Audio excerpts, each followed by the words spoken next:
able to learn that this conference will be held in English. Uğur Mumcu, Araştırmacı, Gazetecilik Vakfı tarafından yürütülen ve Avrupa Birliği Komisyonu tarafından desteklenen 2 yıllık bir projenin son aşaması olarak bu konferansta buluşuyoruz. 2 yıllık proje, hak temelli gazeteciliğin sivil toplum kuruluşları aracılığıyla yaygınlaştırılması üzerineydi. Bu konferansın başlığı ve teması da demokrasilerin güçlendirilmesinde medyanın rolü olacak. Aktardığımız gibi duyurularda bu konferans katılımcıların ağırlıklı olarak yurt dışından geliyor olması nedeniyle ve teknik imkanlar yüzünden İngilizce olarak gerçekleştirilecek. Ancak kısa bir süre içinde Türkçe'ye çevrilecek, Türkçe altyazı eklenecek ve sosyal medya platformlarından da paylaşılacak.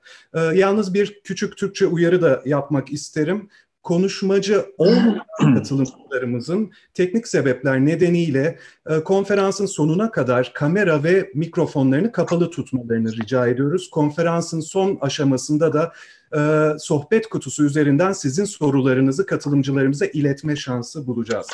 Distinguished guests, it's a great pleasure for us to welcome you all to this virtual conference organized by Uğur Mumcu Investigative Journalism Foundation. Our topic today is the role of the media in strengthening democracy. We have distinguished speakers today who have contributed in their fields for decades. We will be hosting them on socially distant screens because of the COVID-19 pandemic. I am Can Ertuna, and our guests in order of appearance are Professor Yasemin İnceoğlu. She is a professor of communication and media studies, and she is specialized in communication ethics and hate speech.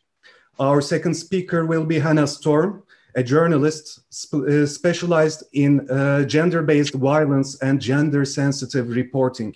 She is currently the director of Ethical Journalism Network.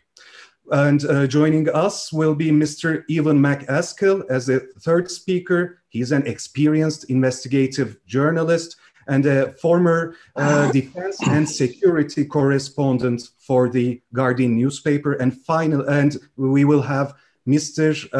Kadri Gürsel, a journalist and an author. And he's an executive board member for the International Press Institute. And finally, we will have Mr. Aidan White, a longtime journalist and the founder of the Ethical Journalism Network, as well as the former General Secretary of International Federation of Journalists. We will be directing your questions to our speakers in the last part of this conference. And I would like to kindly ask you to switch off your cameras and microphones for the audience. And we will be able to direct your questions, forward your questions to our speakers, distinguished speakers, through chat box in the final part of this conference. And before we begin, I'd like to introduce Mr. Ambassador Christian Berger, head of the EU delegation to Turkey. He is joining us from Brussels. Mr. Ambassador, the virtual floor is yours. Thank you very much, and thank you for this very kind invitation to be with you.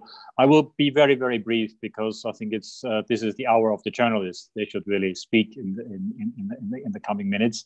So let me simply say how important this event is for us, and we are pleased that we could support this, and we are pleased that we could support a broader aspect of promoting freedom of the press, also in connection to the theme that you have today, freedom of the press, media, and democracy. I'm sure you followed the events around World Freedom Day last month, and I think what was very strongly pointed out by the International Journalist Association is that we are going through a number of crisis situation conflicts in the coming decade, where the journalists and journalism will play a pivotal role in upholding democratic principles. And this is ranging from economic crisis, political crisis, the corona crisis is simply one example. And it also may lead to a democratic crisis. And I'm sure you've heard also the calls by the European Commission that this current situation where certain restrictive measures are being taken should ultimately not impact on democracy. And therefore, upholding freedom of the press, freedom of the media and expression for us is crucial. It is also crucial because we see there is an essential role for journalism to play in upholding online and offline flow of information, freedom of expression, freedom of the media. This is a key element in democratic societies, a key element also in providing the necessary accountability and transparency. Let me close by saying and going into maybe a couple of aspects of that. One, what we want to do with our projects and our support is to create the necessary enabling framework, legislative framework, regulatory framework for journalists to work. Secondly, help also prepare journalists to be very factual, to provide the necessary information to actually satisfy the right of the public to be given correct and fact-checked information. Second aspect is also to help with the economic situation of journalists. Again, we see around the world a lot of journalists out of job, a lot of journalists under economic pressure. So not only under political pressure, but also under economic pressure. And some of the projects that we do across the world are exactly catering for that. And one aspect is skills enhancement and also a better sort of placement for journalists in the job market. So I think these 3-4 elements together, 3 I've already mentioned. So the regulatory framework, the economic situation, but also broadening the space for journalists is important. And there's a 4th aspect. This is exactly what we're doing today, to help organizations to have platforms where all this can be discussed for the benefit of society and journalism itself. So thank you again for this very kind invitation to say a few words at the beginning of what I think is a very important meeting in the current circumstances and times. And I wish you very good deliberations and a good outcome of this session. Thank you very much. Mr. Ambassador, thank you very much for the support that the EU Commission provided for this project and for your time. And Mrs. Özge Mumcu Aybars from the Uğur Mumcu Investigative Journalism Foundation is also here to tell us more about the aim, the scope, and the outcomes of the 2-year long project about the dissemination of right-based journalism through civil society organizations. Özge? Hello, Your Excellency, our distinguished members. Well, I'm a little bit excited. I don't know why.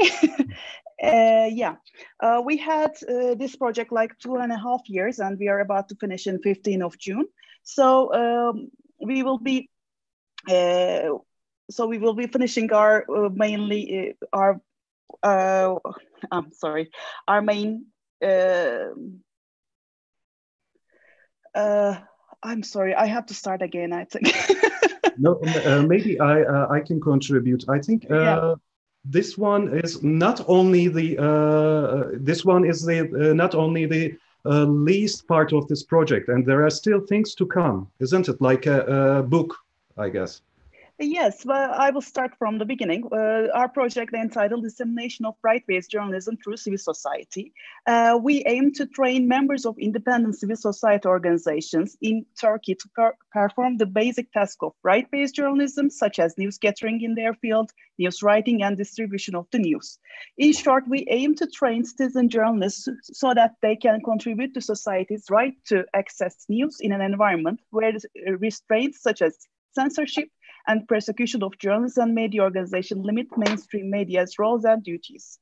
Well, we had designed a training module. We had study visit earlier that EGN helped us so much with meeting with the partners all over Europe, and we had 3 study visits abroad. And we had able to see what the other education programs in investigative journalism and journalism are looking like. And after that, we had 2 monitoring reports. I will share screen, I think. Okay. Well, I don't know. Okay. Okay, we have two monitoring reports. We were focusing on the polarized nature of the Turkish society, and we are looking on how the media reacts to the election periods. Like we had presidential elections and the local elections. So we had look in detail, and we had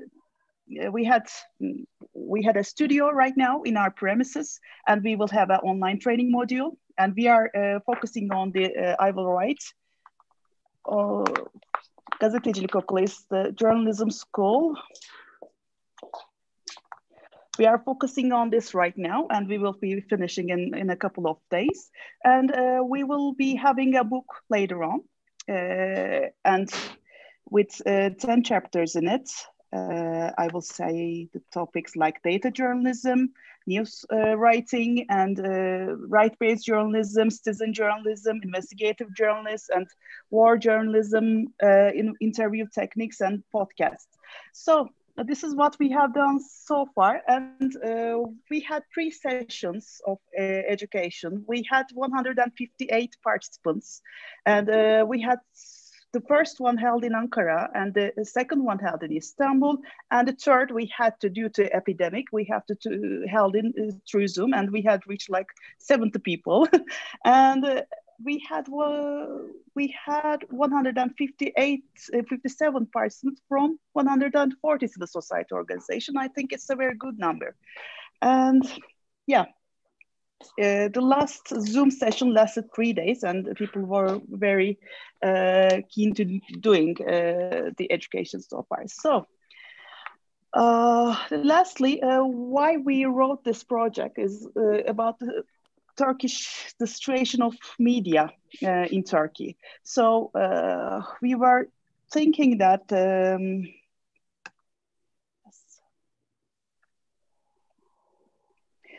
well, right now in 2020, the RSF RSF Press Freedom Index, Turkey ranks 158 out of 108 countries. So we were looking at these reports. So we thought that we lacked trust in mainstream media and news, and information sources is decreasing mainly due to ownership structure and close embeddedness of the majority of the media corporations in domestic politics, we said. In this context, alternative media sources such as social media are increasingly becoming the main source of news and information for many sections of the society. So we thought that the main actors who are actively engaged in the production, reporting, dissemination and reception of news and information through the social media in Turkey, as in elsewhere, that is the main citizen journalists, are civil society actors and organizations who use alternative media platforms effectively to promote news and their own organizations about their and also their general social, political, and economic processes. So the freedom of expression was lacking, and I want to see how the world and Turkey is doing right now in what is the mass media right now, how can we call the ethics right now. So I'm leaving the floor to all distinguished speakers here, and thank you. Özge, thank you very much.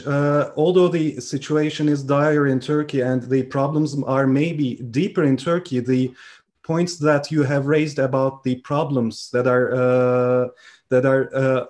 that can be listed as obstacles in front of the democratic functioning of the societies are global problems. So that's why I believe our foreign guests will be also contributing greatly in these contents. But I would like to start first with dear Professor Yasemin İnceoğlu. She is joining us from a beautiful part of Istanbul, from Sedef Islands. Dear Professor, welcome to our conference. And as Özge and even Mr. Ambassador has stated that we see the threat of populism as an obstacle to democracy and pluralism in general, not only in Turkey, but in many societies across the world. And hate speech and discrimination is frequently employed not only by the radical parts in the societies, but by these populist leaders. So do you think the media, which is expected to function as a watchdog or as the fourth estate in the healthy functioning of the democracies, can fulfill its obligations? How can we define the role of the media in tackling hate speech in democratic societies? Thank you, Can. Hello, everybody. Hate speech, as you know, is a menace to democratic values, social stability, and peace. And media play an important part in responding to hate speech through promoting equality, non-discrimination, and mostly the right to freedom of expression, which is a cornerstone human right, and its protection for all people depends upon respect for inclusion, diversity, and pluralism. There is no universally accepted definition of hate speech under international law, and this adds confusion to what the obligations are of states or other parties when faced with hate speech. The Committee of Ministers of the Council of Europe has indicated that the term hate speech includes all forms of expression which spread, incite, promote, or justify racial hatred, xenophobia, anti-Semitism, or other forms of hatred based on intolerance, including expressed by aggressive nationalism and ethnocentrism, discrimination and hostility towards the minorities, migrants, and people of immigrant origin. EU countries taking much more active position, struggling with discrimination and racism, started to recognize hate discourse as a crime, and European Court of Human Rights does not consider hate discourses to be protected by the freedom of expression. In USA, a general belief is people are free to express their thoughts, even though the discourse may be shocking and stimulating anger. Only the limit line is to encourage violence. And in the United States, unlike in Europe, the state refuses to interfere, but allows individuals to file compensation claims. And Turkey, although is a signatory to the United Nations Convention on the elimination of all forms of racial discrimination, is not implementing its content. Media, as being an ideological apparatus of the state, may time to time reproduce nationalism, racism, social anger, and hate by internalizing us description of the sovereign ideology, which is defined as we are Turks, Muslims, but preferably Sunni, heterosexuals, conservatives, and so on. In other words, being an Armenian, Kurd, Jew, Greek, Roman, Christian, atheist, or LGBTI individual means you may most probably be a target of hate as being the other of this framing. In a world plagued by censorship, press freedom violations, and propaganda, it's difficult for reporters to judge what type of rhetoric is acceptable and what is intolerable. Surely both inciting violence and generating hatred is not acceptable. Here the question is, how can journalists determine what is hate speech? Some organizations and networks such as European Journalism Network have put some measures to help journalists to identify hate speech, to report with the required distance, and to avoid any manipulation. Since Hannah Storm is here with us, I'm sure she'll mention about it, the measures of EJN. So I'm moving on to Article 19, organization's 6-part test quickly, which consists 6 criteria. One is context of the expression, other one is the speaker and the speaker's intention, content of the expression, extent and magnitude of the expression, and likelihood of harm occurring, including its imminence. In Turkey, Hrant Dink Foundation, of which I'm also one of the members of the advisory committee of ASULIS, it's the name of the hate speech lab. There are 4 categories of hateful discourse. One is exaggeration, attribution, distortion. Other one is insult and degradation. Third one is enmity and war discourse. The fourth one is use of inherent identity as an element of hate or humiliation or symbolization. And hate speech is more on the rise in such of polarized climate of politics and media in Turkey. Media maybe are not using hate speech as obvious as in the past in lurid headlines. However, hate speech is included in columns and especially in social media, and therefore the fight against it becomes much more difficult. And due to the characteristics of social media, such as the rapid dissemination, digitality, virtuality, interactivity, hypertextuality, and multimedia formalism, hate speech resulting from prejudice and negative stereotypes does not only lead to the normalization and legitimization of hate, but also triggers digital violence. I would especially like to underline 2 examples of specific groups, the Syrians and LGBTIs, that hate speech is usually directed to. Hate speech toward these 2 groups has already become a permanent fixture of the political rhetoric, but intensified in these critical days of the pandemic. As you all know, Turkey hosts the largest number of refugees in the world, and 3.7 million of them are Syrians. There are plenty of social media platforms that Syrian refugees and asylum seekers are labeled as beggars or terrorists. According to the Media Watch on Hate Speech report of Hrant Dink Foundation, the names of the Syrians are mentioned in tandem with such judicial cases as murder, theft, harassment. They are associated with problems of security and terrorism.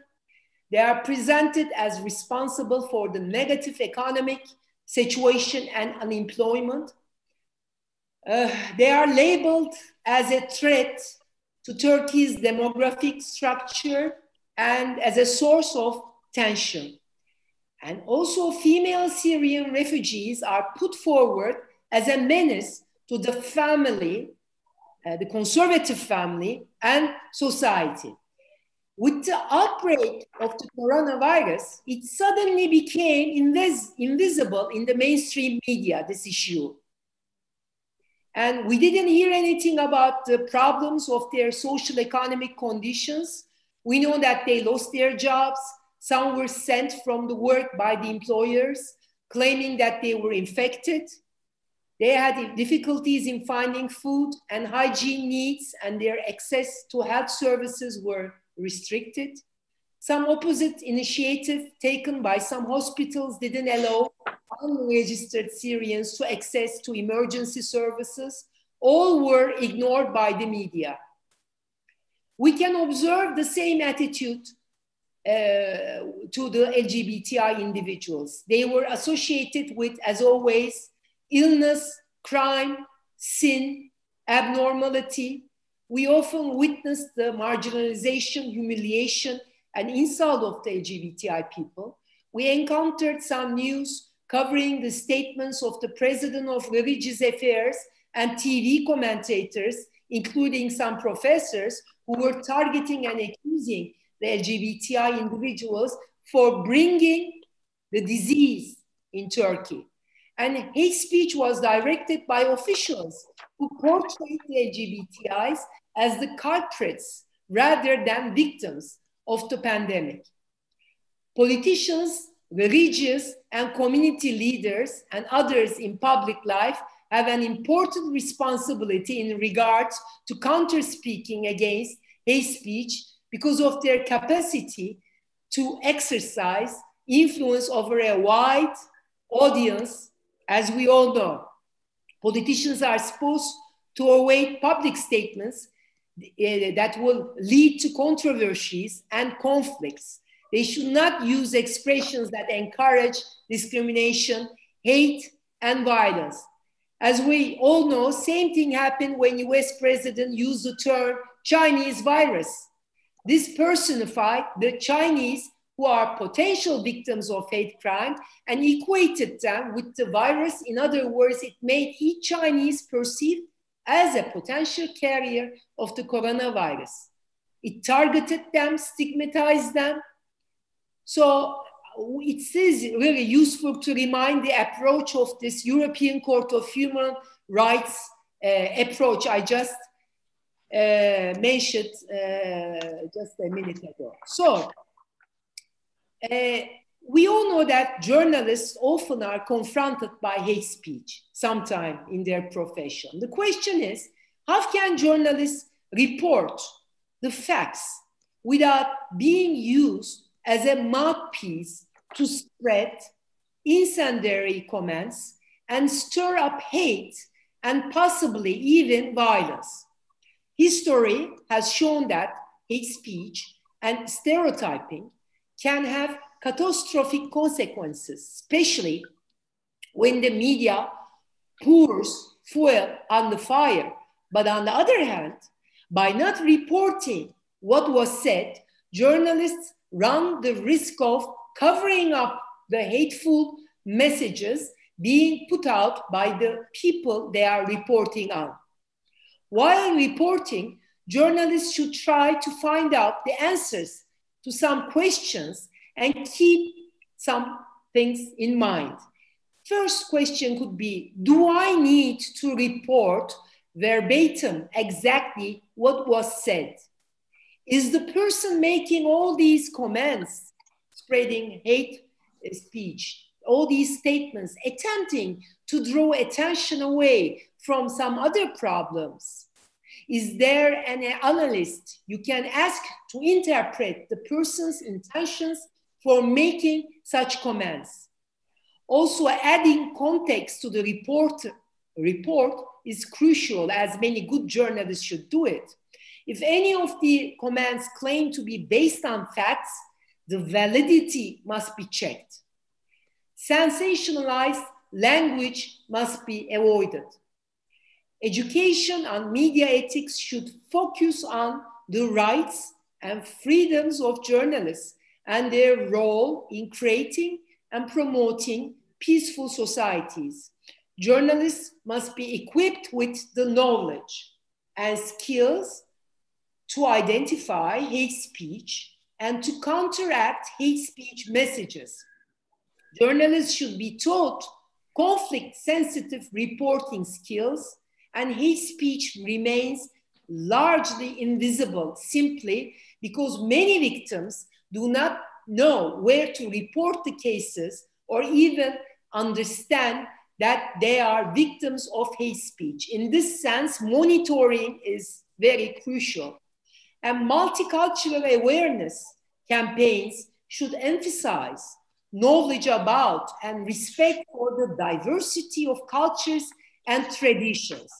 Rights-based journalism must be practiced all times in order to make the violations visible and turn into the favor of the disadvantaged and fragile groups. I would like to conclude my talk by stating that media should not reinforce the polarization of the society as us and them, but should use the power of words and images in the right way to ensure a healthy dialogue between cultures and societies.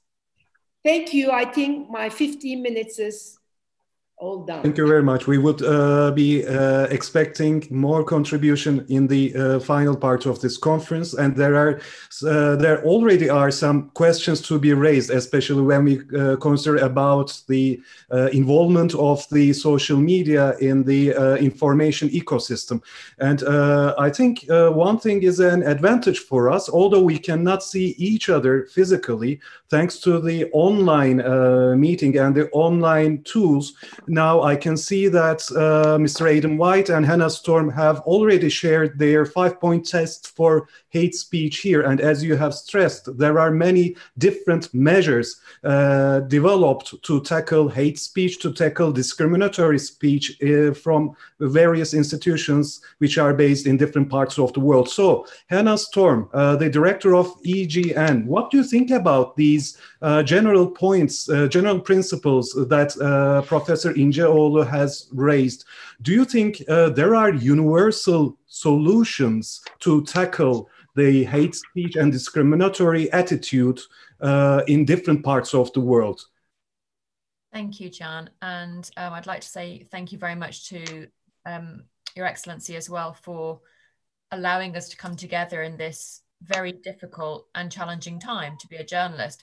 Before I talk about something specifically in response to your question, John, I'd just like to touch on a couple of things and underline a couple of what our colleagues have already said. I'm reminded by His Excellency's comments in terms of when he talked about journalism without fear or favor. He referred back to the World Press Freedom Day, and the topic for that World Press Freedom Day was journalism without fear or favor. And that's really crucial at this moment in time. We've heard so much from the professor just now about how hate speech discriminates against vulnerable people. We've seen that significantly in the last week or so in the United States. We've seen that in COVID, how COVID has been attacking vulnerable people, and how hate speech used against people has been directed against those who are most vulnerable. So our work as journalists, I think, has been acutely amplified, and the need for essential ethical journalism has been acutely amplified in these past few months. It was always necessary. It was absolutely always necessary, but I think it's been made even more necessary now. So I will address your questions, John. I do want to just talk about a couple of other things, and forgive me, I have pulled up a document in front of me, so just so I make sure that I touch on all of the different areas. Yasmin has mentioned a lot of the areas I wanted to touch on, and I would corroborate what she says.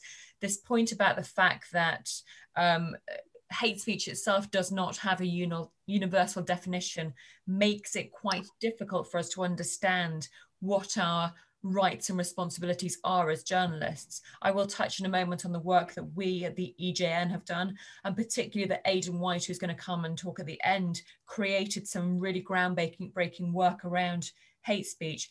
What I would like to say as well is one of the things we find in this kind of use of hate speech, or this reinforcing of freedom of expression, because a lot of the time when people use the phrase freedom of expression, it's actually privileged people who are using it to censor people who don't have privilege.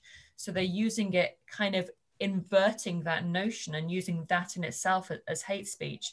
But as I say, for the purposes of this, we're talking about journalists and their responsibilities. So I think initially what we need to talk about is, in any discussion of ethical journalism, is look back to some of the core principles that underpin that universal notion of what ethical journalism is. And at the Ethical Journalism Network, we've considered dozens of codes from around the world. And Aidan did a great deal of work several years ago in boiling down those to 5 key principles. And I do think that whether we're talking about big data in investigative journalism, whether we're talking about covering COVID, whether we're talking about covering migration, whether we're talking about countering hate speech, all of these underpin those. So just briefly, those 5 are truth and accuracy, independence, fairness and impartiality, humanity and accountability. So it's all well and good in saying that we ought to strive to these 5 different principles, but we recognize that sometimes the conditions in which people are working make those challenges even greater. And we've seen this, as we heard before, there's a real threat of populism at the moment, and its threat to democracy and to pluralism, and not just pluralism in society at large, but pluralism within the media. When we have this populism bandied about, when we have COVID used as a cloak to clamp down and press freedom, when we have hate speech used, it's the people who are most vulnerable who are silenced, and therefore the chance of us having pluralism is really under challenge. I think, and the other thing in that regard that I'd like to kind of just reference is, a lot of the time when we're talking about ethical journalism, we talk about the content we create. And I think it's really important that we also talk about the communities and the environments in which we create that content as well, and that those communities and those environments are supported to be as inclusive and diverse as possible, because traditionally our media has been quite homogenous. And I think it's really important, therefore, to, if we're going to underscore this notion of accountability, both holding power to account and being accountable to our audiences and holding ourselves to account, we need to recognize that we need to be more representative of our audiences as well. So I just want to talk briefly about a couple of the practical tools that we have created at the EJN, because Mr. Ambassador mentioned that the importance of practical tools and tips for journalists. So the hate speech guide that I've shared recently, and Yasemin mentioned a lot of those different tips. So that was done back in about 2014, I believe, and we created it in response to a lot of work that we've been doing to try to understand the significant threat and impact hate speech could have on communities, the devastating consequences for communities or individuals targeted by vitriol. We know that hate speech leads to violence. And of course, we have seen journalists become targets of both hate speech and violence too around the world. And in my previous role before the EJN, I ran a charity called the International News Safety Institute, where we worked all the time to try to support journalists to stay safe. And yet, on average, 2 journalists were being killed around the world every week. So we know that journalists are targeted because of this. So briefly, the 5 areas for the hate speech guide. The first one, and this has been mentioned already, the first one is the status of the speaker. So journalists, when they're thinking about how they might cover areas that might lead to hate speech, or how they might react to hate speech, these are the 5 areas. The first is the status of the speaker. And just because somebody says something, it doesn't make it news. Likewise, someone with a substantial status may say something deeply offensive, and we as journalists need to hold them accountable. The second one is, and as I say, we've shared this, so hopefully you can have time to process this in more detail. The second one is the reach of the speech. Is it a one-off? Is it a pattern of behavior? The third is the objectives of the speech. Who is it intended to harm, and who is it intended to benefit? The fourth is the content and form of the speech. Journalists should know that some speech does incite violence, and it can also lead people who share that speech to prosecution as well. So journalists themselves may be open and to risk at that if they do share it. The fifth is the economic and social context. And I think that's really, really important in light of what's been happening in the United States and elsewhere in the world in the last few weeks, just in terms of the vulnerabilities exposed by COVID and the recent protests in the States as well. So the economic and social context, is there a history of conflict or discrimination, and who is that language going to hurt? So we are working on updating those tools in light of the rise in hate speech directed against certain specific groups of people that Yasemin referred to before, and also in line with how media platforms have been weaponized, because I think that's really important to recognize that media platforms have been weaponized, and the spread of disinformation, misinformation, and malinformation is being used to create division and create polarization and to reinforce echo chambers.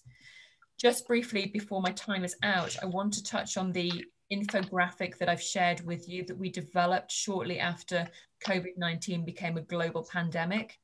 This isn't just for COVID-19, this is for pandemics in general. But what we recognized was that journalism was, at the same time as facing huge challenges, we're all working remotely now. You know, the journalism industry has been turned on its head. Years and years of practice have been changed around in weeks. Journalism has never in my lifetime been more essential. And we need to understand, how do we navigate those difficult that difficult tightrope.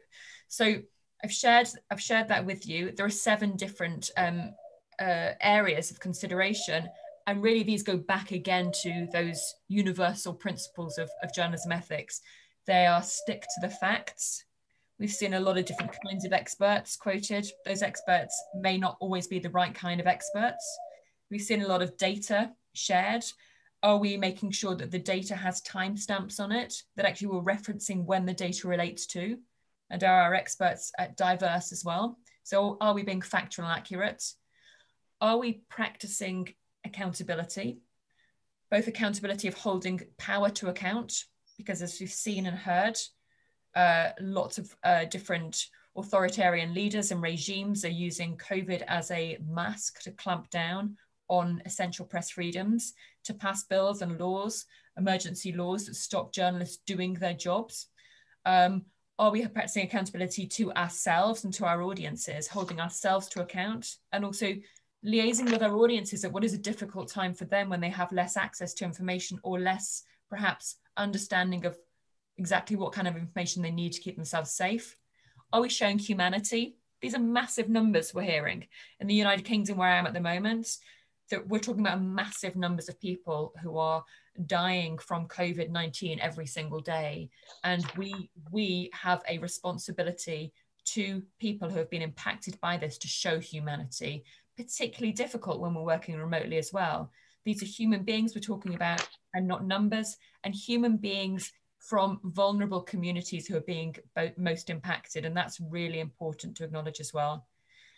Number 4 is checking our use of terminology, the right kind of medical terminology, the right kind of scientific terminology. We've seen a lot of words in the United Kingdom like R0, which is the reproductive rate of COVID-19, lots of words like pandemics, lots of words like infodemic. So are we using the right medical and scientific terminology? Are we challenging hate, which comes back to this notion of hate speech? Yeah, I think it was Yasemin mentioned before that we'd heard the awful phrase, the Wuhan virus. You know, it is not acceptable to racially profile, to use racial profiling and labeling, which creates hatred, which can create violence as well. Are we avoiding social stigmatization and stereotyping and avoiding casting blame? We have colleagues who work across the Middle East and North Africa region, and that's really crucial, particularly in that region as well. Been a lot of work that's been happening in Iraq to try to make sure that the media recognizes its responsibilities in that regard. And finally, I'll finish with this, and this goes back to what I was saying at the beginning about, you know, journalism safety, is that are we practicing a duty of care? This has been really stressful for everybody. The world is very uncertain at the moment. There are a lot of fissures and factions and fractures, and journalism itself is facing challenging times. We have a duty of care to ourselves in order to be able to do our jobs responsibly. We have a duty of care to our communities to not reinforce hatred and to make sure vulnerable people are supported and their voices are heard. And we have a duty of care both physically and emotionally and mentally as well within our newsrooms to protect journalists and support journalists from taking undue risks. I will leave it there because I've been talking a lot, and I promised Jan I'd only speak for 8 minutes, and now I see it's like 12. So I'm awfully sorry. But hopefully I've covered everything and perhaps a little bit more than you asked. Thank you very much. But I will take from one point that you mentioned during your speech or during your address, and that is the information disorder problems like misinformation, disinformation, malinformation, which have become main obstacles and which have become the culprits for the populist leaders to blame foreign governments, to blame the journalists themselves in the age of big data, in the age of social media and the digitalization of the media. So I would like to continue with Mr. Evan McCaskill. Evan, the world has become familiar with your name after you published the disclosures by the NSA whistleblower Edward Snowden. And now it's even gets, a bigger phenomenon. We are now living in the era of digital spying, and lots of digital leaks are coming to the tables of the journalists around the world. And sometimes they are coming from anonymous sources. So how should journalists treat these data? And are they new obstacles, or are they the new opportunities for investigative journalism? Because you have been a very experienced one. You have practiced years and years of security and defense journalism in Guardian. And what do you think about the new paths in investigative journalism? Thanks, Ken. I have a strong Scottish accent. I live in London. I've lived in London for decades, and I've lived in Washington and Beijing, but I still have a strong Scottish accent. If you're patient, within a few minutes, your ear will hopefully adjust. If not, maybe you can read the subtitles later when it's translated into Turkish. But I would like to start by just, expressing a sense of humility in talking to Turkish journalists. I'm sitting in London, and although journalists can be hassled here, we don't face the kind of pressures that journalists in Turkey have come under. There's nowhere else in Europe that I can think of where journalists have been under as much pressure as they are in Turkey. The fear of losing a job, or actually losing a job, facing prosecution in courts, and ending up in jail. As I said, sitting in London, the amount of hassle we get is minor by comparison to what's happening to you. You asked me to speak about the changes taking place in investigative journalism and the big data leaks. I've done lots of different jobs. I've covered politics and diplomacy. I was based in Washington. I did defense and intelligence. But I've also been part of the Guardian investigation team. So I don't believe that the idea of investigative journalists. I think all journalists should be investigative journalists. So I've done bits of this and bits of that. In 2010, I was part of the team that looked at WikiLeaks. Julian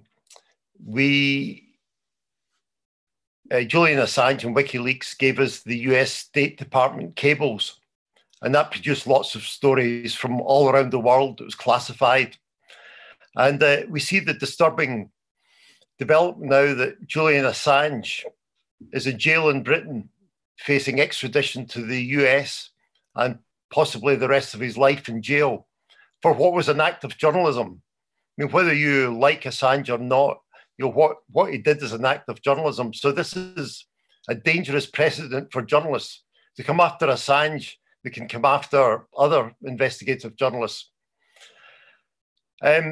I was also, as you said, I was involved in Snowden. I went to Hong Kong in 2013 with Glenn Greenwald and Laura Poitras. And Snowden gave me tens of thousands of top secret documents. It was one of the biggest leaks in intelligence history. I was also involved in the Panama Papers and the Paradise Papers, looking at offshore tax havens. Now, we learned lots of lessons from that about the need for encrypted communications, need to keep documents secure, the need to work with other organizations, New York Times, Der Spiegel. We learned about, during the Panama Papers, there were 80 news organizations around the world involved. So lots of lessons learned. But the change that's taken place in the last year, and I want to talk about now, is there's a feeling that we've been focused too much on those big data leaks. We want the data leaks. We want people to give us that kind of information. But it's a feeling that, I know it's taking place in The Guardian in the last 12 months, a shift back to old-fashioned investigative reporting, where you go out and chat to people, you do doorstepping. The problem with the big data leaks is that it's a passive response. You're dependent on the leaker sending you information, and that becomes the issue. Whereas what journalists used to do was they would decide what's important. Like now we look at the role of the police in America, and brutality, or the role of corona, our government's been honest about the coronavirus. Now, Guardian journalists have had lots of good stories about coronavirus recently. They will have lots of good stories about police brutality. So you're deciding what's important, and you target those issues and send reporters to report on them.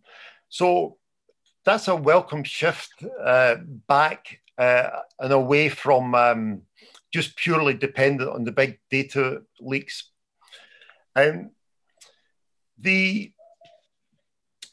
One of the important things is protection of, Snowden wanted from the outset he didn't want anonymity. He was prepared to, he said from the outset he was going to go public. Most whistleblowers want to remain anonymous. So we've developed tools to help them do that. On The Guardian and the New York Times, Washington Post, we use Dropbox. Someone can put leaked documents into Dropbox, and we don't know where it's come from. Their anonymity is protected. Among the documents that went into Dropbox were the case in Turkey of in 2013 and 2014. I received documents about the trucks carrying arms stopped at the border as we were heading for Syria. They were in Turkish. I had them translated. And that happens every week. We get documents coming in. We have to protect the whistleblowers. Encrypted chat and encrypted communications has made that possible to protect the whistleblower. And the journalists have got an obligation to make it easy for whistleblowers to find them. When Snowden had never met a journalist, and he struggled to find a journalist he could give the information to. When he first got in touch with Glenn Greenwald, Glenn ignored him. So journalists should have encrypted chat available in the newspaper and wherever they label their information. Some of the points that have been raised by the previous two speakers about disinformation. I mean, at a very basic level, before in The Guardian, the important thing was to be first and to be fast. And then we realized that we ended up reporting misinformation. Like supposing a classic example was there was a bomb explosion in Boston. And then sometimes there's terrorist incidents in London. And because of social media, lots of rumors get spread and get taken up. And because journalists are under pressure to be fast and get the information up first, we used to report these things. And then the Guardian decided, no, we should stop this. Let's do, it doesn't matter if we're first, let's be accurate. So the important thing is we would check until we got it from official sources about, say, the death toll in a terrorist incident or who might be responsible. Again, it comes back to that kind of hate speech. If you quickly identify something as a terrorist incident, and you're going to blame Islamists, then that's a sort of dangerous precedent. So we stopped doing that. So the important thing was to verify the information. And as a result of that, we're helping to try and rebuild trust. On the same theme, the important thing is transparency. I used to quote anonymous sources, and then I realized that, again, this is dangerous. I mean, I'm quite happy to talk to people and speak to people anonymously. But I tended, especially in the last few years, I've stopped quoting anonymous sources. If somebody didn't want to be quoted, I just wouldn't bother quoting them at all. I'd try and find someone else to say it. But on the whole, I would stop using anonymous quotes. You asked me when we had an email exchange about hacktivists. I mean, that's a problematic area. I know hackers and hacktivists in places like Ukraine who've offered to help me if I wanted to target someone. But that's illegal. I mean, I had to say to them, thanks for your offer. I can't take that up. If you've hacked someone and you have information you think I might be interested in, I can take that. But I can't ask you to. I can't ask you to do it on my behalf. Organizations like Twitter, again, we've seen that polarization, and Twitter feeds into it. It creates this lots of ugly comments and nastiness and hate. On the whole, I'm glad it's there.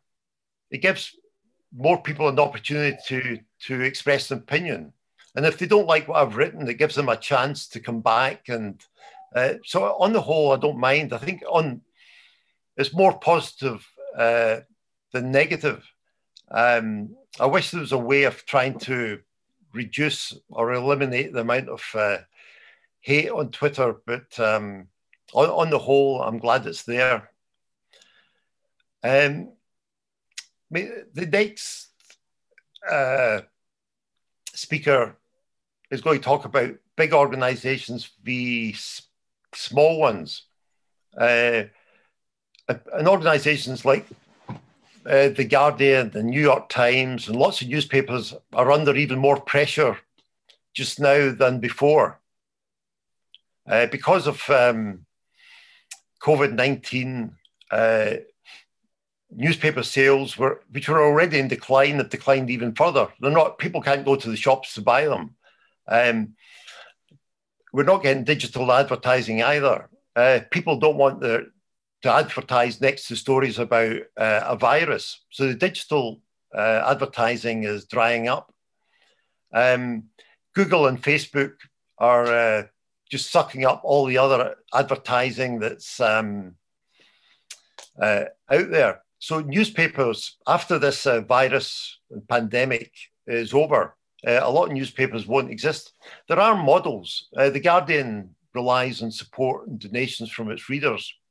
You've got organizations like The Standard in the Netherlands that asks for crowdsourcing. It'll ask its readers what issues they want to investigate, and they will ask them to provide donations. So it's not all bleak. I mean, I'm still optimistic, and despite everything that's gone wrong, we have a president in the US that encourages the targeting of journalists. We have the polarization, we have dwindling newspaper sales, we have social media, we have journalists jailed in Turkey. In spite of all that, I still believe that journalism is in a better place today than it was when I was younger. Because because of the digital revolution, there's more opportunity for more people to express their opinion. It's easier for anyone to start up as a journalist. And I'll just make this sort of final point. I still write for The Guardian, but also teach journalism. I'm a mentor to young journalists around the world through the Thompson Foundation. So I come into regular contact with the young journalists in Latin America, in Africa, in the Middle East, and Asia. And the work they produce is fantastic.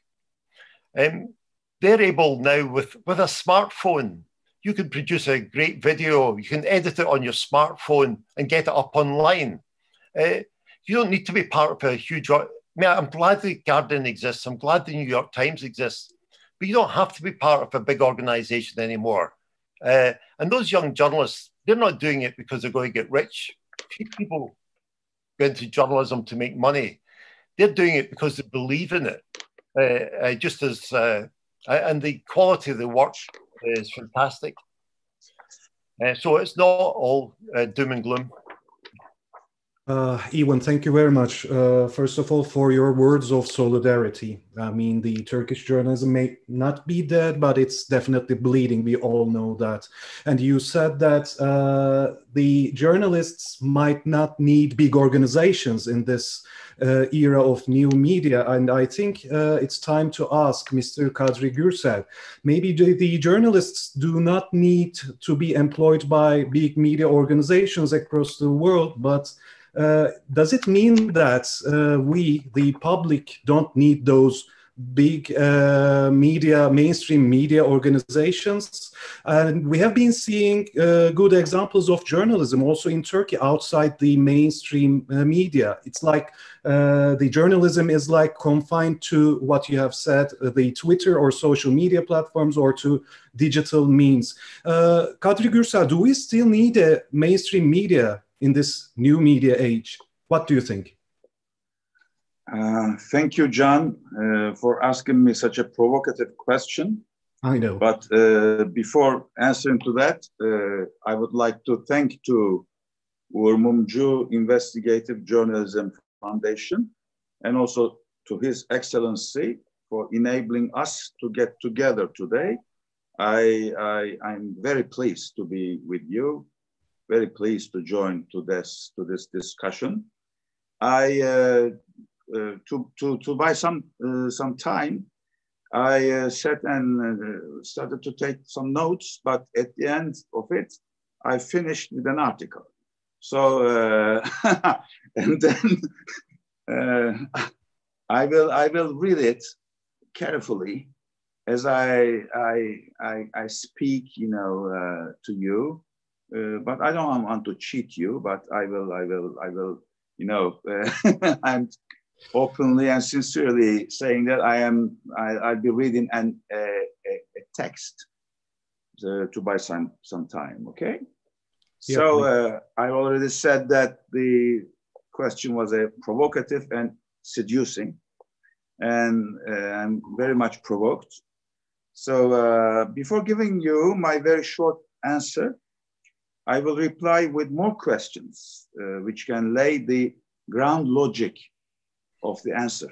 So, however, before moving into it, I feel it's necessary to be clear on what the word mainstream does refer to. Okay, so do we understand the same thing when we hear someone speaking about the term of mainstream media in Turkey, as you have done already at the beginning when you were presenting me? When we speak about the term of mainstream media in Turkey in the year 2020, actually. To make it clear, let me ask you this. Does the Turkish pro-government media deserve to be qualified as the mainstream in Turkey? My simple answer to that is no, definitely not. And why is the reason? The reason is because they are not the mainstream, although some outlets in that group of pro-government media bear names of the great Turkish newspapers of the past. The only similarity left are their names. Let's make no mistake on that. The pro-government media is not the mainstream because it doesn't have a mere concern for objectivity, for accuracy, for impartiality, for pluralism, and the same goes for accountability. The pro-government media doesn't have an observable respect for basic universal principles of journalism either. The pro-government media is not financially and politically independent by definition. So don't try to find in there any trace of editorial independence.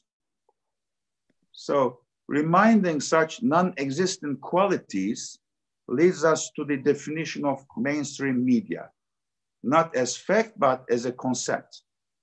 So let's make a reverse reading. The mainstream media in its ideal form has a concern for objectivity, for accuracy and impartiality, and also an explicitly stated respect for universal principles of quality journalism. Plus, it has editorial and financial independence vis-a-vis political parties and interest groups. These are the main definers of the conceptual framework of the mainstream media as a notion. So I can clearly distinguish the two states of the media in Turkey through the concept of mainstream. There used to be a mainstream media in Turkey until before the takeover of the Doğan Group by the political power in March 2018. However, don't get me wrong, this agonizing mainstream used to be extremely flawed in terms of quality journalism and visibly subdued to the political will of the enemies of the free press. Although it deserved to be called as mainstream until its latest moment. I don't refer to that mainstream, the mainstream of Turkey of the past, nor to the revival of that mainstream. The mainstream I refer to is not a fact. In fact, it's an ideal for a future I imagine. And I'm not calling to revive the past because I despise its gross mistakes and weaknesses, which are also a definer, which are also a definer. I repeat, please don't get me wrong on that, because we need ideals. We need to develop inner concepts, encapsulated thoughts to be discussed and studied together by concerned people like us for a better future. So what was the question? Do we still need a mainstream media in Turkey? My answer is yes, we do. Yes, we do. Why? I am stepping in now. Why we do need a mainstream media in Turkey? We do need, because it's the mainstream media which has the potential to attract diverse groups of readership and viewers from different social classes, societal groups, and political inclinations. Only the mainstream can offer forums for a pluralist free debate, which is still the principal median unbiasedness of central importance for the electors' constituencies. Voters need to have the ability to make a sound comparison in between the political actors in order to reach a healthy and sound decision before casting their votes into the ballot box. But first, they need to be fully informed. This is how democracies can function, to produce a healthy change, which is the magical instrument, in my view, for preventing the meltdown of systems. The mainstream is the main engine of this function. there is no alternative. I differ from here from the views of even McAskill. Yes, even McAskill. And I think it's a healthy debate on the other hand. Actually, the government controls the whole media industry in Turkey and much of the media outlets to shape the public opinion according to its will and political agenda. So the government controls, we cannot call mainstream this segment, the huge segments, the huge media number, of course, the newspapers, the TV channels, which are controlled by the government as mainstream because their circulations are inflated, because, you know, the ratings are manipulated, or only because the numbers of channels are so high, more than 20 maybe, okay? Do we need this? Do we need echo chambers of today's Turkey? I think not. Are we satisfied with scattered, poor but independent news outlets which are in a constant survival mood or agony? As a result of which they are unable to, as a result of which, I repeat, they are unable to better serve the needs of the readership or viewers. So we have independent media in Turkey, which, you know, thrive or endorse or how to say, support the mainstream culture. But this mainstream culture is more or less encapsulated and it does not reach to the greater audiences. Their reach is very limited for many reasons. For the reason of political pressure, but also for the reason of lacking functioning models, business models. And I'm not optimistic, in terms of finding a functional or workable business model before we have a political change in Turkey. So these cocoons must be protected, must survive until the time comes. Okay, this is very important. So this abnormality will continue forever, not forever, as long as the abnormality of the political system in Turkey will last. So I continue. So I was saying the same thing, but I will repeat. Under current political circumstances, these scattered, small media outlets found themselves deprived from the ability of developing sustainable business models. Hence, these small outlets are unable to fulfill accordingly the highly costly job called journalism. However, they can be seen, and yes, they are the cocoons of future mainstream of Turkey. I unfortunately repeat what I've said already. They need to be supported in many ways, and the existing ways, we all know what they are. So one last question. And in there, I again repeat, I'm in sharp contrast with even McAskill. And my words will be harsher in this regard. Do you seriously think that the amorphous, non-institutional thing, because I use the term of think because they are amorphous, called citizen journalism would be an alternative to the mainstream? If yes, if your answer is yes. If you really believe that the time of professional journalists and institutional media outlets is over and they can be replaced by citizen journalists, then you need to find sincere answers to these questions. How would you trust citizen journalists? Yes, how would you trust them? simply. Can responsible professionalism be replaced by amateurism? This is another, I think, problematic. What would be the safeguards and control mechanisms to keep citizen journalists' honesty and independence in check? Can there be such institutions?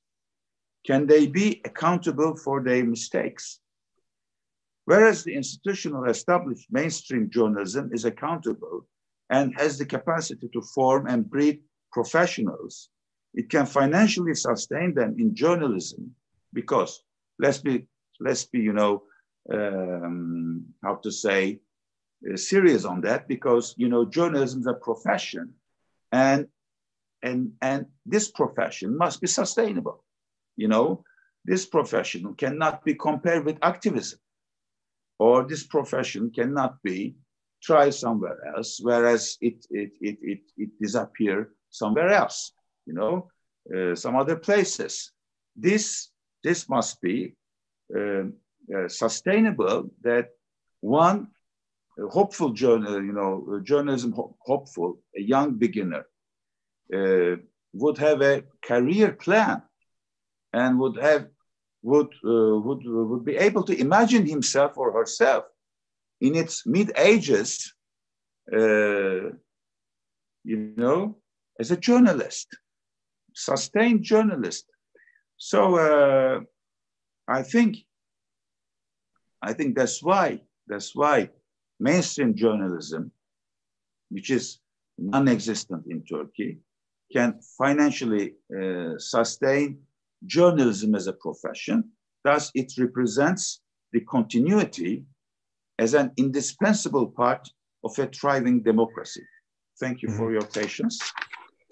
Thank you very much, Kadri Gürsel. I'm sure even McCaskill will be delighted to answer the questions in the discussion section. And I think at this very point, Mr. Aidan White would contribute greatly to this already heated, very fruitful discussion.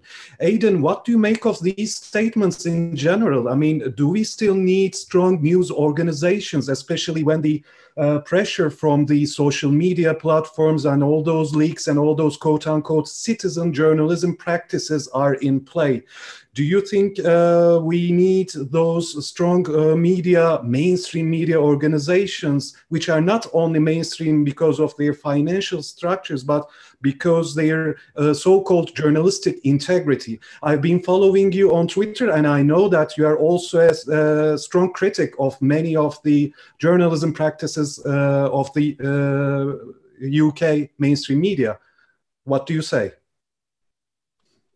Well, I am.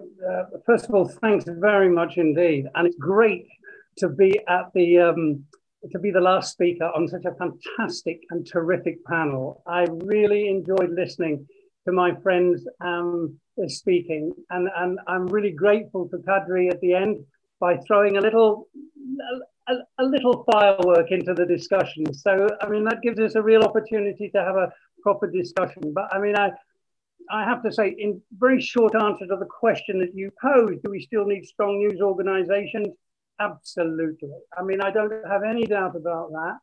And so Ewan and Kadri have no disagreement about that. I'm sure that's absolutely clear. Do we need the same organizations as we've had for so long before? I'm not so sure. I think this is where we have to be thinking again. We have to be looking at the way that journalism works, how it's organized, what its structures are, and above all, what its relationship is with its public, with its audience, with its community.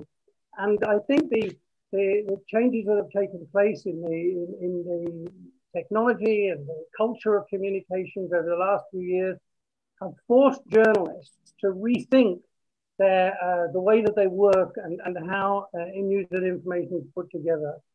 I feel that the questions that we need to look at are, first of all, the very simple question. We've got far more sources of information now than we ever have. We've got the audience engaged in the news process. Not only do they give us more stories, they help us develop those stories. And most importantly, of course, They distribute the stories that we do. So the audience is no longer just an inert group that we throw information at, but actually it's an active participant.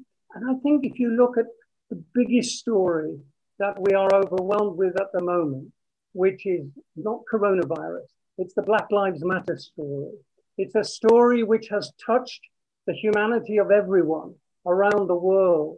And that emerged not because of journalists on the spot, it emerged because of people taking it into their own hands to film what was going on and to circulate the information. Just as that remarkable and revealing story of Amy Cooper walking her dog in Central Park, who was a couple of weeks ago caught by a bird watcher and asked to behave with civic responsibility, and her reaction was to act in a profoundly racist manner. And the fact that this information was available not because of journalists directly, but because of the people able to communicate information that they were able to record on the spot. Of course we need journalism, and of course we need good journalists, because it's not enough just to have the record of momentous events. We need journalists to provide context, to provide explanation, to help people understand the meaning of events that are taking place.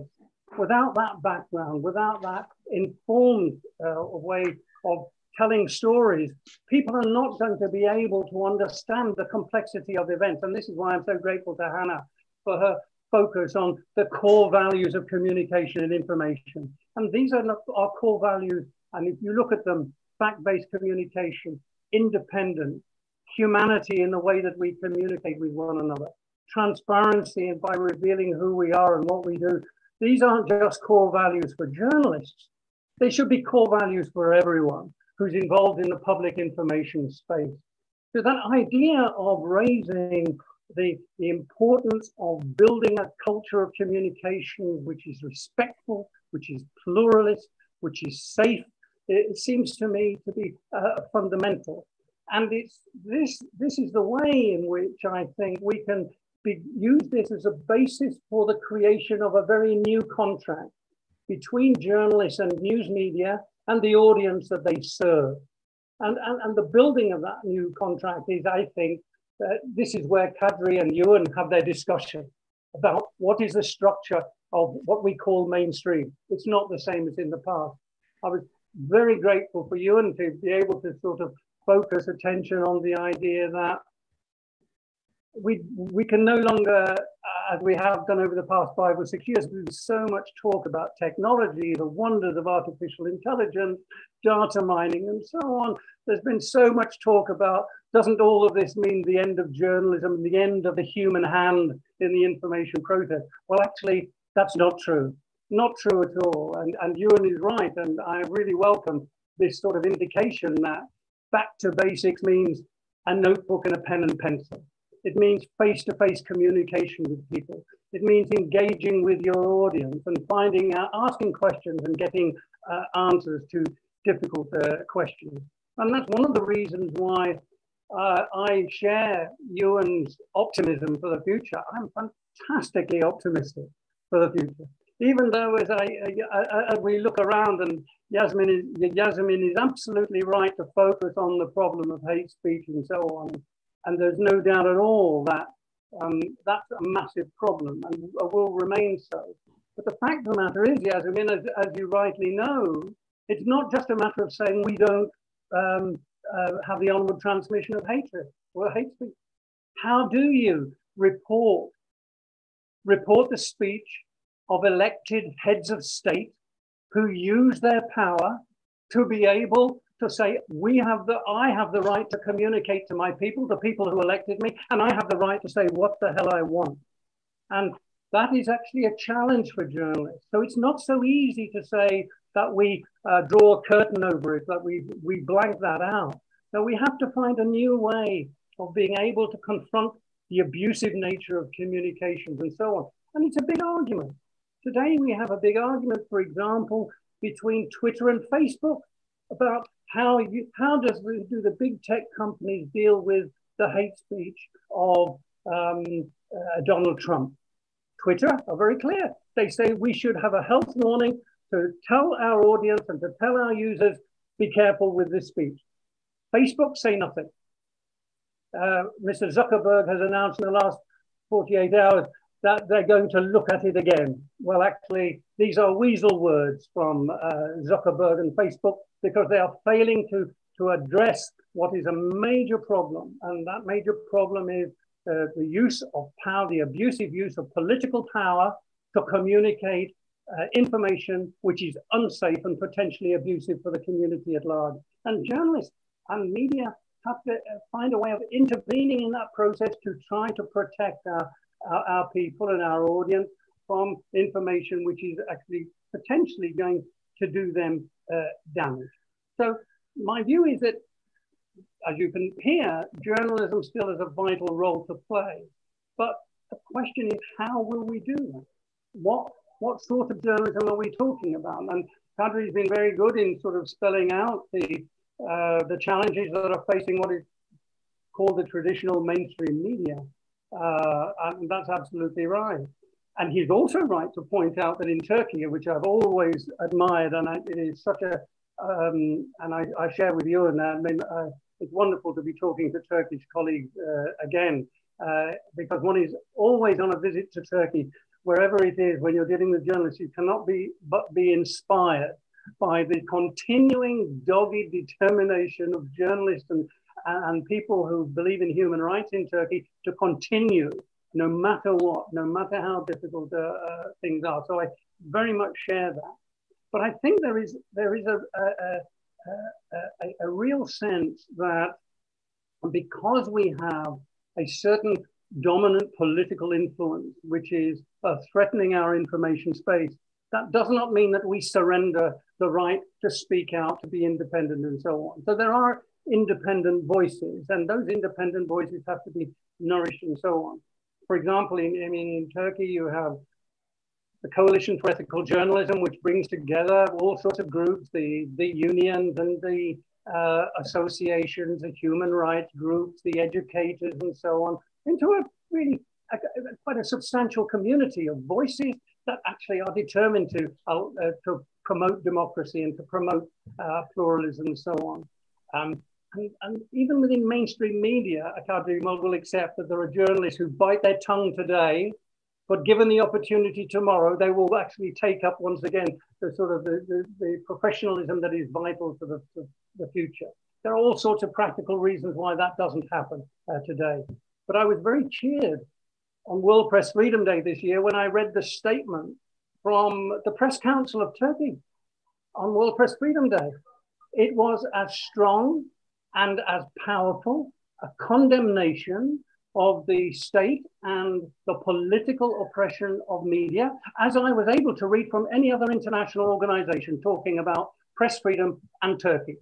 And the fact that that voice could come from within Turkey, and indeed from within the media establishment, can only be a reassurance that not only is everything not lost in Turkey, far from it, but there is a real sort of potential to support developing journalism. And I think therefore the Mumcu Foundation is itself an expression of that. And I think that this will be really very important. And finally, I just want to say a couple of words about what we can do and what we should be doing.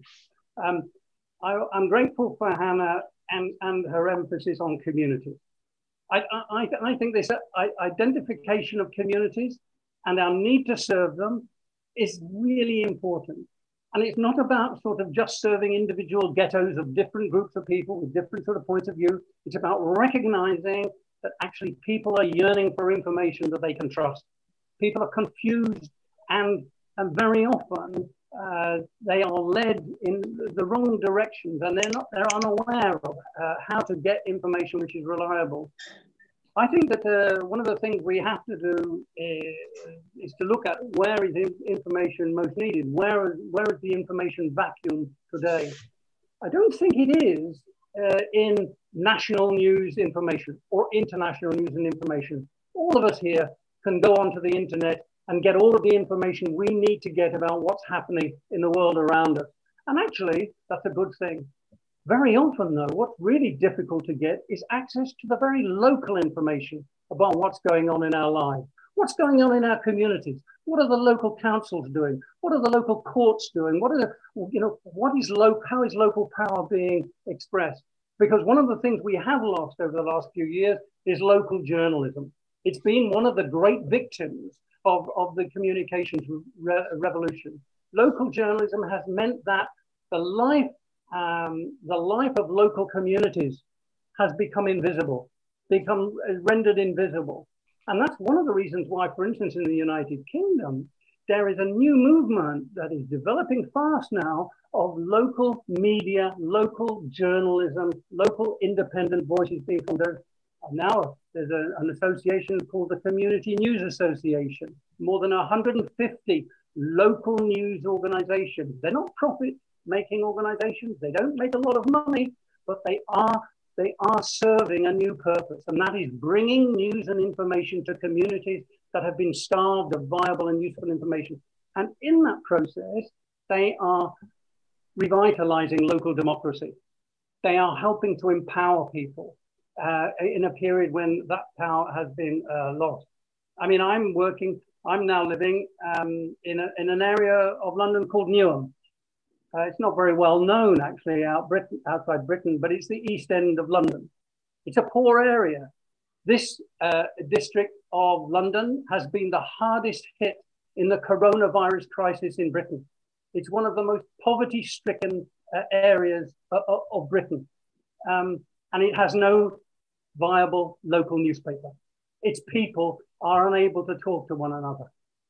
So it's completely, in a sense, defenseless in terms of its capacity to mobilize local people to be able to respond to what's going on. During the coronavirus crisis, that has actually been possible. So there is a big project here to launch a new local newspaper, a good old-fashioned local newspaper with an online attachment to it. And there are lots of developments like this. So my final words are very clear. Yes, I think there is a place for professional journalism. Yes, I think the audience can play a part in helping to develop a new way in which professional journalism can work. And absolutely, we have to build structures that will re-empower people with the information they need to be able to have more control over their lives. I think all of that can be done. Thank you very much. Thank you, Aidan, for your great contribution and your optimism, as always. You are the perfect last speaker for such kind of conferences and activities. Great to hear about your vision. So we already have some questions. I should once again remind you that we have some viewers also on YouTube, and there have been some questions. First of all, I'd like to start with Ivan, if he can hear us, because also he has I think Mr. Kadri Gürsel's question already in his pocket, and we have a couple of questions from our audiences. For example, from the Turkish Union of Journalists Academy, Orhan Şener asks, Mr. Askell, you have stated that you no more quote anonymous sources in Turkey. Such practice would make the journalistic practice really hard, if not impossible, especially in Turkey. What would you recommend for the journalists working in oppressive environments in terms of using anonymous sources? And he continues, WikiLeaks cooperated with journalists in its first years, but later leaks were just made available for the whole world without any editing and no filtering by journalists. What's your opinion about that? And there are two other questions from two other participants to Ivan. I think one of them is from academic Gülseren Adaklı. Let me find her question. Just a minute. Do you think, Ivan McCaskill, that the states or governments can have some secrets Is there a legitimate reason for it? This has been a very hot topic we have been discussing in Turkey. Maybe you know about that, in which some journalists were imprisoned previously, which has been a very big discussion in Turkish public. Do you have any secret like that in your journalism adventure? And finally, another academic, Pınarda, asked, it was discussed, but I'd like to ask again, she says, how do you think leaks such as WikiLeaks, Panama Papers affect the media? Do you think it contributed to the culture of working together in the media? We have some other questions to other participants, but I'd like to start with Ivan. I've been following the questions in the chat, and they're fantastic questions, and it would take a long time to answer them properly. Just with starting with Kadri. We're not really in disagreement. The point you made about keeping the culture of journalism alive until there's a change of politics. I don't know Turkey well enough, but I agree with that sentiment. I don't think journalists can change governments. I don't know it's going to change the politics in Turkey, but until the politics change, then it's difficult to see any major transformation. I believe in mainstream journalists. I'm proud to work at The Guardian. We don't have owners. We're free to write what we want. I believe in professional journalism.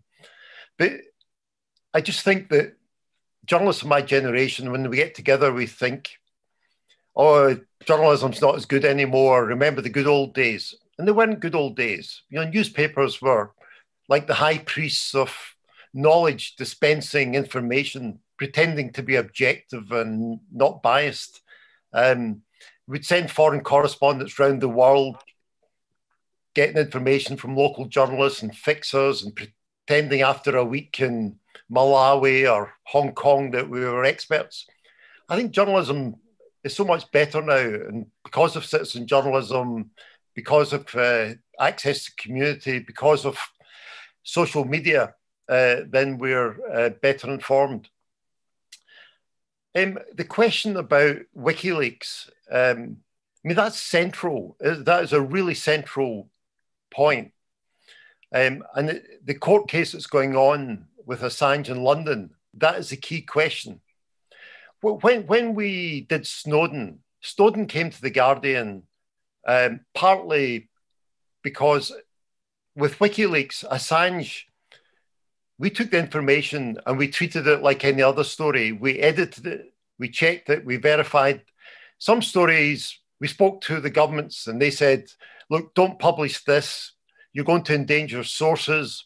You're going to endanger people who've been in touch with the US Embassy in, say, Burma. And we didn't report those stories, or they took the names of contacts or officials out of stories. A lot of the information we didn't touch. Then WikiLeaks, suddenly all the information was just published online. Now, Assange says that wasn't his fault. That was the fault of The Guardian and others. So this is going to be the central in the court case. As I said, I thought The Guardian acted responsibly over Snowden, and Snowden agrees. We were given hundreds of thousands of top secret documents. We've published less than 1% of them. A lot of them are operational, and we thought, we're not reporting operational details. We're only reporting anything that has to do with mass surveillance or human rights. And again, this feeds into one of the other questions saying, do governments have a right to keep secrets? I think the governments, too much is kept secret, and they could be a lot more open than they are. But governments also tell lies, and that was the basis of the Snowden story. America was engaged in mass surveillance around the world and in America, and it lied about it. It said it wasn't happening. And Snowden did us all a service by revealing this. Of course, I don't think we should be told everything. a lot of the British government and governments in Europe are engaged in fights against terrorism. They're engaged in surveillance of terrorist suspects. It's not our duty to report on that unless there's some sort of they abuse someone's human rights. But it's right that governments are engaged in, and then the intelligence agencies do lots of other things that I'm quite pleased that they're there. But, and this is the final point, intelligence agencies aren't above the law. This also have to be held to account the same as everyone else. And how would you comment on Punarda's question? Is journalism activity for the lonely individuals, or that this international cooperation took journalism to a different scale, I mean, to a different position than where it has been before? The citizen journalists, Aidan mentioned the example in Central Park. Everybody, most places you go now, there's going to be someone with a smartphone. So we're better connected, we've got a better network, we have a better understanding of the rest of the world than we did when I was younger. And the smartphone has made that possible. If I write a piece now and someone does, decades ago, somebody would send a letter to the Guardian and say, Ewan McCaskill's biased, Ewan McCaskill's wrong. Now I can get an answer within a second. Somebody will tweet or get in touch with me and say, you're wrong. We're held accountable now in a way that we weren't before, and we should welcome that. Mm-hmm. So how would you evaluate the cooperation between the journalists from different countries in such projects like the Panama Papers or Paradise Papers or the collective work? Well, again, so I mean, who will that be was a wonderful example of how journalism has changed. Sorry, I don't want to hog this. That's why on the Panama and Paradise Papers, the leak went to a German paper, and they decided they had so much information that it wasn't possible for a single news organization to read through all these documents. So they asked others to contribute. And then they thought, well, the Guardian's not very strong on Russia. We need to get Russian journalists involved to investigate allegations of corruption. We're not very good on, say, Malta, and we got Daphne was involved in those. And in the end, we ended up with 80 news organizations around the world reading all these documents. And we had our own online chat. People say, have you seen this? Or I hear you're working on this. I've read this document. And that level of, if you're dealing with, in the age of globalization, and you're having to tackle big business, big state, journalists have to cooperate, and it was a wonderful. And just a final point on that: when Daphne was killed in Malta, those journalists thought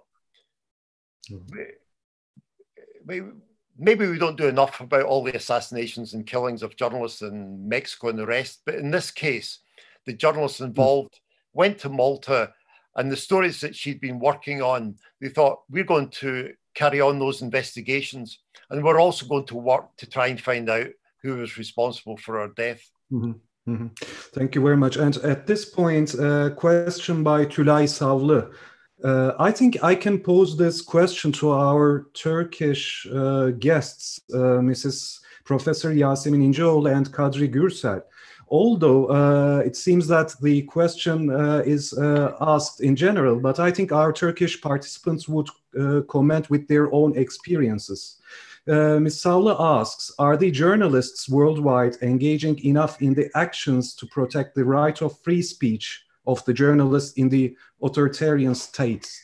I mean, as an academic of communication studies and who has been involved in international solidarities and international working groups. I don't know if Yasemin İnceoğlu would like to comment on that, and I would also like to hear about Mr. Kadri Gürsel, if he feels such support and if he can evaluate how the international community tackles the problematic issues in Turkey. Could Kadri start to answer, because I couldn't hear the beginning. There is a connection problem, I think. Okay, you can also check the question from the chat box. It is the question by Tülay Savlı. Chat box, I don't know where to get. Anyway, can you ask, because there is no connection now? Okay. Can I? Yeah. Okay. Can you repeat? The Tülay Savlı asks, are the journalists worldwide engaging enough in the actions to protect the right of free speech of the journalists? And also we can say the academics in authoritarian states or in countries where the freedom of speech and freedom of press is in danger. Have you felt that support enough? How would you evaluate that? You want me to answer? Yeah, why yes. not? Okay. Thank you. Of course, the support is not enough, especially in Turkey. I mean, if you want me to share my experiences with you, not only the journalists, but also the academician side, unfortunately, yes, they have fear. You can understand that to a certain degree. But especially the journalists, why are there for? What is the reason to work as a journalist? Why is media called the fourth estate? Or in the liberal democracy and the libertarian theory, it is called the watchdog of the state. So if you are going to do your profession, you have to do it the right way. But of course, there's a lot of pressures, a lot of censorship, voluntary self-censorship. You can go into prison, etc. We all know that, because I also am one of the academicians who signed the petition for peace. And then we saw what happened to all of us. But I think we need much more solidarity, which we don't have. We lack that very much, unfortunately, in Turkey. And I don't want to talk about media ethics, how the conduct codes of the journalists, their rights, and also at the same time, they have responsibilities. I think they ignore them sometimes. That's for us. And I don't know if Mr. Gürsel would like to comment on this, but also, Mr. Gürsel, I would also like to add Menekşe Tokyay's question. I think it would be relevant also. Under the current conditions, what can young journalists who are deprived from a master-apprentice relationship do to improve themselves and catch up with international standards in journalism? Very good question. So, I think the problem in Turkey is historical. It begins from the foundation of Turkish press from the late Ottoman times, and the Turkish press at that time was founded, as an instrument of power struggles within the regime. So the readership is a wrong historical perception, or call it stereotype, has always perceived the journalist in Turkey as a politician using the instrument, using the media as a political instrument. This perception hasn't changed so far. But after the Turkey has, passed to the multi-party regime, and the mainstream media was born and thrived in parallel of this process,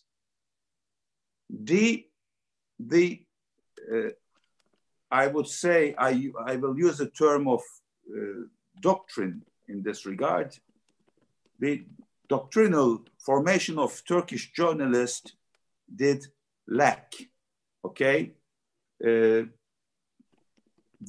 journalist as a professional has always more or less lacked this self-awareness. So he or she as a person could have always been in trouble to define what kind of a profession he or she was doing, okay? Journalism is not selling popcorn in the street, okay? So journalism requires dedication, self-awareness. Journalism has an ideology. And this is the ideology of democracy. Journalist has to, in the first place, has to internalize the core values of classical modernity in the first place, and then has to know, profoundly what this profession is all about. And then I think the solidarity would follow, because, defending journalism, simply defending journalism, defending the profession we try to, sustain, to continue as we are, is defending democracy. And journalism is an unalienable part of democracy. But unfortunately, many of our, many of our colleagues from the mainstream, from the mainstream of the past, were not aware of this basic reality and did not come forward to be in solidarity with their oppressed friends. On the other hand, as I said at the beginning, that journalism was perceived as a political arena, by the readership, and journalist itself, journalist as a politician using, the tools of journalism to practice, to fulfill a political cause. And activist media, activist journalists, I would say the same, journalism or journalists having a political and ideological motivation, or journalists having a different agenda, a political agenda, for example, take them as an example, as they have also reinforced this misperception by their activities, by their journalism, by their problematic journalism, I have to say. And these two main factors, I think, did not create a good, workable outcome for a better solidarity. But on the one last thing I have to add to this, I am very satisfied and very, grateful to the international solidarity. But this international solidarity, has been thanks to the awareness, self-awareness of journalists, and I see there the pure defense of journalism And when we come into Turkey, and for example, when we look at when we search for an independent media outlets, etc. When we, for example, I don't want to mention names, but we have to admit that many of them are not independent politically. Okay, they are independent from the political power, from the government, but they are not independent politically either. So going back to the question of Menekşe Tokyay, to answer that, I think yes, it's still the classic value or classic engine of journalism, you know, master and apprentice relationship. And I think at the age of the fourth industrial revolution, this won't change. So I think artificial intelligence will not teach apprentice how to be a good journalist. Journalism will remain as one of the most human professions. I think the fourth industrial revolution will not dehumanize journalism. So beginning from there, this was a very serious, very tragic coup against Turkish journalism, the end of the mainstream. I refer to the end of the mainstream as we know it. However problematic, hundreds of good journalists, you know, formed in this old problematic, flawed mainstream. There were good journalists, but working for bad newspapers, I have to say. So the number of good journalists was not enough to make journalism better in Turkey because of political, economic reasons and because of the, you know, ownership and the ownership, politics and ownership relationship, etc. Okay, but this only recommendation from me can be for those who want to be a journalist, still want to be a journalist, or for those who believe in the future of Turkey, they have to knock the doors of foreign media outlets and push it through to become an apprentice there. I think the only way to form, to know what journalism is to start in foreign news outlets, international news outlets. This is what we have in our hands. Yeah. And also I think one last sentence. The independent news media outlets, still existing media outlets, there are very few, but I doubt whether they are a good school for journalism because the lack of capacity in there. Many aspects of capacity do lack there, and the wages are very, very, very low. Thank you very much for your great contribution. And there is a question from Pekincheon Uyan. I think this would go both to Hannah Storm and Aidan White. Is there any platform that rates the journalists, organizations, or media in terms of quality, ethics, and impact factor? I think I might expand this question as such. I mean, do we need international organizations such as EGN or different organizations just as, passive spectators, or should they actively involve their performance in the field in applying such kind of a rating procedure? I mean, especially when we think about the last intervention, so-called, of the Twitter to the which is supposed to be just a platform for people to tell about their ideas. They have just in a way limited the US presidents, not only the presidents, but also the White House's comments and White House's tweets. I mean, would this be a challenge for international ethical journalism institutions also? Would this define a new path? Aidan, do you want to go first? Okay. Look,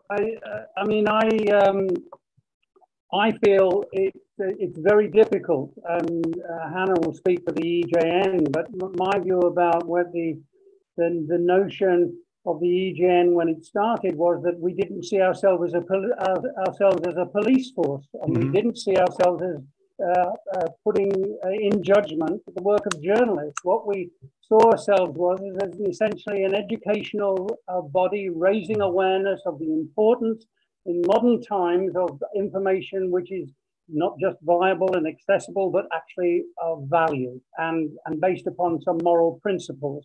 And we stand by that.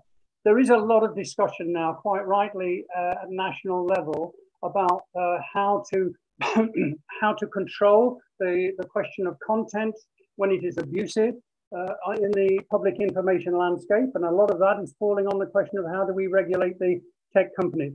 I've just answered a question that Orhan put, in which I said I think that the tech companies themselves are very slowly being dragged into the recognition that they are publishers, as well as being the pipelines through which information is delivered, and they have a responsibility to deal with that. And I see the public argument between Twitter and Facebook over how to treat the hate speech of Donald Trump, I think is a very good example about how complex that argument is.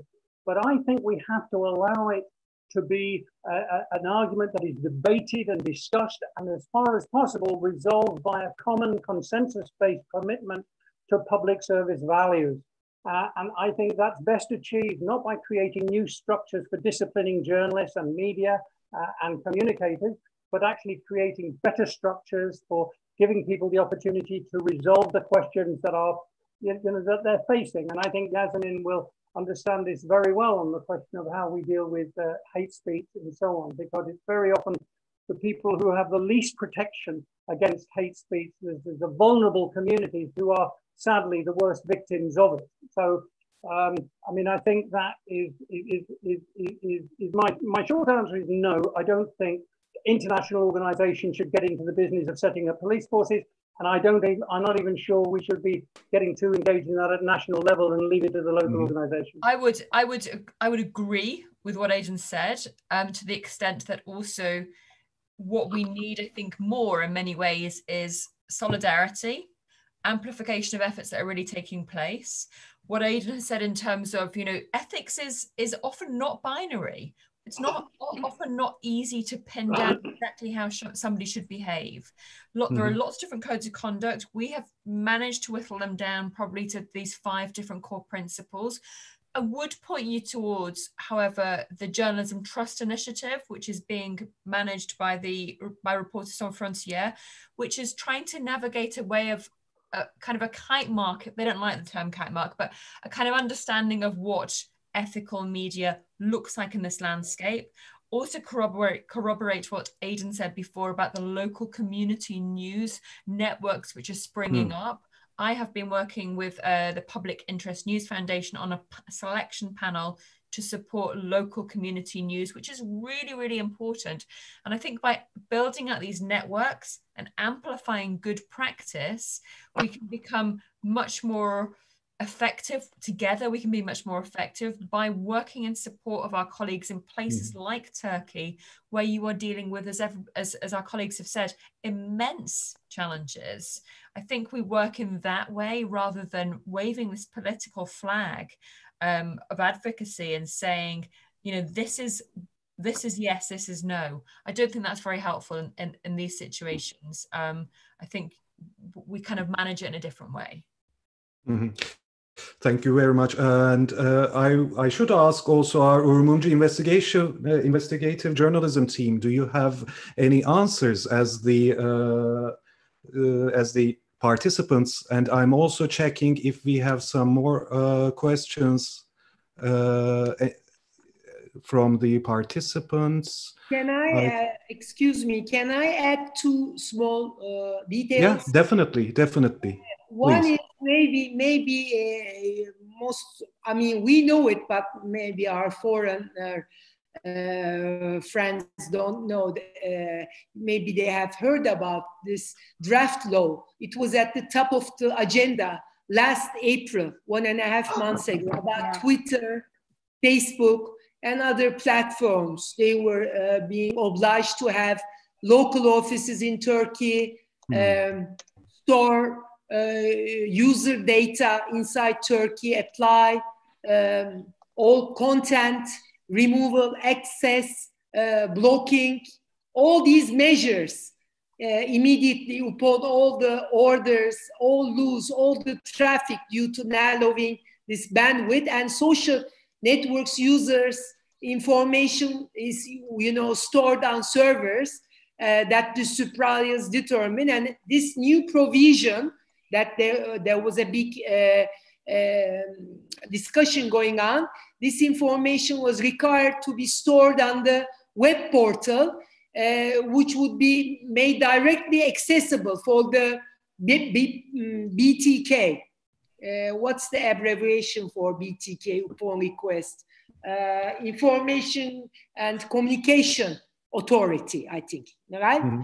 And it would be authorized to conduct all investigations or order armed forces to conduct investigations for regulatory purposes in case of need. So many statements in Turkey, as you know, are classified as criticism in many parts of the world, are considered in our country as insults.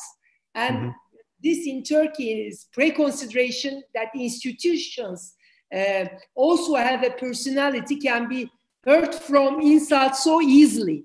So we have to also consider this when we are talking and discussing about social media, the limitations of Facebook, Twitter. I mean, social media platforms have revolutionized our ability maybe to connect across the historic, social, political, and geographic divides where previously gatekeepers mitigated and negotiated access to mass media platforms. Today, potentially anyone and any content can reach millions of individuals in an instant, and this is a development that bears great opportunities for the democratization of expression and the diversification of public discourse, but has likewise broadened